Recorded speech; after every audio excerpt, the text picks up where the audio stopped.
Bonjour à toutes, je suis ravie de vous retrouver sur ma chaîne YouTube Leader Sereine. Je suis Valérie Richard, votre coach en leadership. Alors cette semaine, j'ai décidé de vous parler de la notion de courage. Parce que quand on est une leader, quand on est manager par exemple d'une équipe, qu'on est dirigeante de son entreprise ou quand on souhaite le devenir, qu'on veut faire évoluer quelque chose dans sa vie et qu'on a cette ambition, eh bien ça demande du courage. Ça demande de prendre un certain nombre d'actions, mais c'est pas toujours facile. Donc je voulais vous livrer 3 éléments aujourd'hui pour vous aider à réfléchir sur cette notion de courage et voir comment ça peut vous guider. Alors peut-être déjà pour commencer, je voulais vous faire un partage d'expérience parce que dans la vie, on a toutes des situations difficiles à traverser. On a toutes des moments qui nous mettent en difficulté et qui vont faire que parfois on n'osera pas avancer, on n'aura peut-être pas l'ambition nécessaire ou ça va nous couper dans notre élan. Et moi, des situations difficiles, j'en ai rencontré plusieurs. J'ai eu une première situation difficile dans ma vie personnelle un peu avant 30 ans, quand j'ai divorcé. Mon premier mari m'a quittée et ça a été un moment très difficile pour moi dans ma vie. J'ai eu d'autres moments difficiles quand j'ai dû faire preuve de courage pour changer d'emploi. J'avais l'ambition de devenir responsable d'équipe, de manager des gens, mais au départ, j'étais assistante de direction et c'était très difficile de passer d'un poste d'assistante de direction à un poste de manager. Donc ça m'a demandé aussi le courage d'aller chercher d'autres fonctions et de pouvoir prétendre à cette évolution professionnelle. Ça m'a demandé aussi beaucoup de courage quand j'ai décidé de créer mon entreprise et de me lancer un peu comme ça dans le vide en sortant du confort entre guillemets du salariat vers cet inconnu qui est l'entrepreneuriat. Donc c'est pour vous donner quelques exemples, mais je suis persuadée que vous en avez plein d'autres en tête qui vous concernent et je pense que cette vidéo va vous aider si vous sentez qu'effectivement vous avez envie de passer une étape dans votre vie, de passer un cran, de faire évoluer aussi votre leadership. Donc la première partie de ce que je voulais partager avec vous, c'est que quand on veut changer, quand on a envie d'évoluer peut-être dans sa vie professionnelle, eh bien ça demande du courage parce que on va sortir de notre zone de confort. On va sortir de ce que l'on sait déjà faire, de ce que l'on fait déjà, et on va aller vers l'inconnu. Et quand on va vers l'inconnu, c'est inconfortable. Ça peut faire peur, on ne sait pas où on va aller, et finalement, on se dit, est-ce que c'est la bonne décision? Est-ce que je fais bien d'aller dans cette direction? Et c'est à ce moment-là que on peut se sentir freiné, on peut se stopper et s'auto-saboter en laissant nos peurs, en laissant nos doutes prendre des décisions à notre place et prendre le contrôle de notre vie. Donc c'est vraiment important à ce moment-là de se dire j'ai envie d'évoluer, j'ai un rêve, j'ai une ambition, j'ai un but que je veux atteindre. C'est ok, j'ai peur mais c'est ok, j'y vais quand même. Et je vais dépasser en fait cette zone difficile, là, cette zone de turbulence où je me sens un peu fébrile face à l'inconnu et où j'ai peur de sauter dans le vide, mais malgré tout, c'est plus fort que moi, il faut que j'y aille. Donc ça demande ce courage, ça demande de se poser et de se dire ok, je vais sortir de ma zone de confort, mais je sais pourquoi je le fais, et de se reconnecter finalement à son pourquoi, ça va être vraiment important. D'autant plus que ça a un deuxième bénéfice quand vous allez passer à l'action, que vous allez prendre ce courage à deux mains pour avancer dans la direction de votre objectif, ça vient renforcer votre confiance en vous. Parce que finalement, la confiance en soi, ça se travaille à partir des actions que l'on pose. Ça se travaille à partir du moment où on continue à passer à l'action et à avancer malgré les doutes et la peur. Donc ça va être intéressant parce que finalement, vous allez progressivement sentir que vous pouvez compter sur vous pour agir de la bonne façon dans une situation donnée, même si elle est nouvelle, même si c'est l'inconnu. Et ça, c'est un vrai bénéfice. Alors, le risque, souvent que l'on rencontre, c'est qu'on commence à avancer, on a ce courage-là, on commence à progresser, c'est génial, on sent qu'on a musclé une partie de notre confiance en nous, et puis tout d'un coup, il y a une partie de nous qui vient nous tirer en arrière là, parce que notre inconscient, notre ego, encore une fois, nos peurs, vont venir nous maintenir dans cette partie que l'on connaissait, dans notre zone de confort, dans notre partie connue, en se disant va pas trop vers l'inconnu, on ne sait pas ce que ça donne et c'est un peu flippant.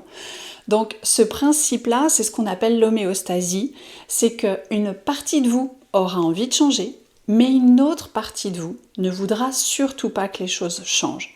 Et donc ça va être à vous de pouvoir doser, de pouvoir trouver le bon équilibre entre ces deux parties inconscientes là, qui peuvent vous tirer un peu vers l'arrière pour vous dire ok, j'ai peur mais j'y vais quand même parce que de toute façon c'est là que je veux aller, c'est mon ambition, c'est mon souhait, c'est mon objectif. Et donc de reprendre en main votre vie pour ne pas laisser encore une fois vos doutes, vos peurs aux commandes de votre vie et laisser plutôt le courage vous emmener dans la bonne direction. Donc ça c'était le premier point que je voulais partager avec vous. Le deuxième c'est le fait d'avancer finalement et d'avoir le courage d'avancer malgré les doutes et les peurs, c'est aussi accepter que vous ne savez pas tout. C'est aussi accepter que peut-être et même sans doute, vous allez rencontrer des situations difficiles, vous allez rencontrer des obstacles, vous allez peut-être vivre des échecs. Et c'est ok, ça fait partie de la vie aussi. Mais si on se dit « ouais mais moi je veux pas vivre d'échecs, c'est inconfortable, et puis si j'échoue, alors ça voudra bien dire que je suis nulle, alors ça voudra bien dire que je ne suis pas assez, alors ça voudra dire qu'il faut que je reste à ma place », là, ça va vous tirer vers le bas encore une fois. Donc, ça demande d'avoir un état d'esprit ouvert, un état d'esprit de développement, ce que les anglo-saxons appellent le growth mindset, pour vous permettre de vous dire, face à l'échec, ça ne me définit pas. Cet échec, cette difficulté-là, même si je la vis, même si je la traverse, ça ne veut pas dire que tout est foutu. Ça ne fait pas de moi quelqu'un qui perd et qui échoue. Je peux transcender cette situation, je peux transcender cet échec, le dépasser pour continuer à avancer. Et ça me fait penser à une expérience que j'ai vécue cette semaine avec mon fils aîné. Il a 13 ans et dans l'une de ses relations amicales, il a commis, on va dire, une maladresse de communication. Et suite à ça, il est venu m'en parler en me disant « Voilà, maman, tu sais, j'ai dit ça à mon copain et finalement, je suis quand même pas un bon pote, je suis pas un bon ami, et c'est nul ce que j'ai fait, je suis nulle, etc. » Il a commencé à se juger comme ça très très durement. Et je lui dis « Attention, t'as commis une erreur. Là, tu t'es trompé. Là, c'était difficile pour toi. Mais ça veut pas dire que tu es un mauvais ami, ça ne veut pas dire que tu es nul, ça ne te définit pas. C'est une erreur que tu as commise. Ça ne change pas la personne que tu es. Et tu vas apprendre de ça. Donc c'est ce que je l'ai invité à faire, c'est qu'est-ce que tu décides de garder de cette expérience? Qu'est-ce que tu décides d'en apprendre? Qu'est-ce que tu décides d'en faire de cette situation? Et c'est vraiment ça, cet état d'esprit d'ouverture, pour se dire l'échec ne va pas me définir et il ne va pas m'arrêter. Mais par contre, je vais apprendre. Grâce à cet échec, je vais m'améliorer et je vais continuer à avancer. Donc ça, c'est vraiment important et c'est ce que je voulais vous transmettre dans ce deuxième point. Troisième point aussi sur lequel je voulais échanger avec vous, c'est d'arriver à non seulement avoir le courage d'avancer, mais aussi d'avoir l'audace, c'est-à-dire de créer des occasions pour pouvoir aller en direction de votre objectif. Donc quand je dis créer des occasions, avoir l'audace, c'est peut-être identifier des opportunités et les saisir. Ça ne fait pas de vous quelqu'un d'opportuniste dans le sens négatif du terme, ça fait juste de vous quelqu'un qui sait où elle veut aller et qui va pouvoir, par ses propres moyens, mais aussi grâce aux autres, avancer en direction de ses rêves.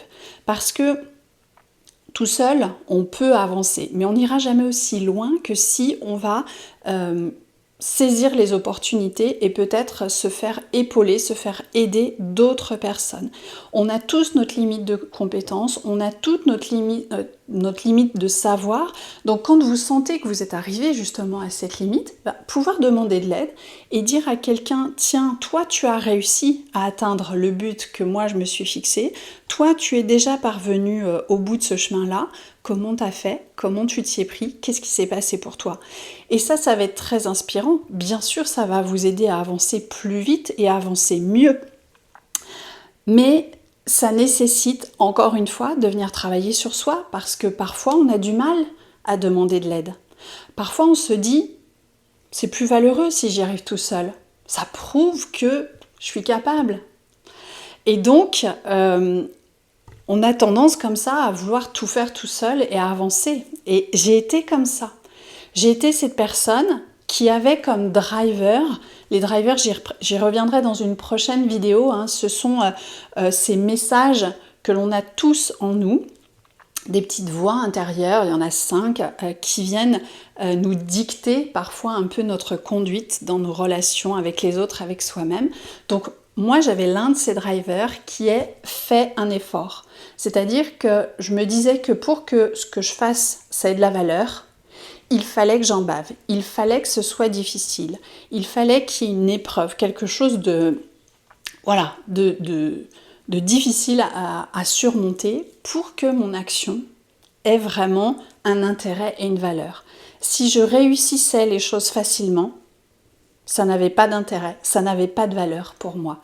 Donc il a fallu que je déconstruise cette façon de penser parce que ça m'empêchait d'aller demander de l'aide à certains moments. Et puis c'était aussi un peu mon schéma d'éducation. Hein. Moi, je me suis beaucoup débrouillée seule quand j'étais plus jeune. Je suis la 4e d'une fratrie de 4 filles et j'ai beaucoup d'écart avec mes sœurs aînées. Donc, quand c'était le temps de faire mes devoirs, mes sœurs étaient dans leur vie de jeunes adultes, donc elles n'avaient pas vraiment que ça à faire de m'aider dans mes devoirs. Mes parents avaient un commerce, donc ils n'avaient pas forcément le temps non plus. Et donc ça m'a amenée pendant toutes mes études à compter sur moi en premier et à me débrouiller seule. Donc c'est super, ça a une vraie vertu. Ça a sans doute aussi renforcé mon côté courageuse, mais je ne pouvais pas continuer ma vie en me disant « tu dois tout faire toute seule ». Parce qu'à un moment donné, ça me limitait et ça me bloquait dans mon évolution. Donc vraiment garder ça en tête, savoir dire à un moment donné qu'on ne sait pas, qu'on est arrivé au bout de ses compétences, qu'on est à la limite de ce qu'on peut faire tout seul, et aller chercher de l'aide et demander de l'aide, ça a une vraie valeur. Sinon, effectivement, encore une fois, vous allez plafonner et vous limiter dans votre évolution. Donc voilà un petit peu ce que je voulais partager avec vous aujourd'hui. J'espère que ça vous aura inspiré, j'espère que ça vous aura éclairé. Et puis si c'est le cas, que vous pensez que cette vidéo peut être utile à d'autres personnes, n'hésitez pas à la partager. N'hésitez pas aussi à liker, à mettre des commentaires sous cette vidéo, ça permet à la chaîne d'être davantage vue par d'autres personnes, par d'autres femmes leaders, et c'est bien mon ambition, c'est d'aider plus de femmes à croire en elles. Donc vraiment je vous serais hyper reconnaissante si vous avez cette démarche-là et si c'est ok pour vous et que vous vous sentez à l'aise, bien sûr. Je vous remercie du fond du cœur d'avoir regardé cette vidéo jusqu'au bout et je vous dis à très vite pour une nouvelle vidéo. Bye bye.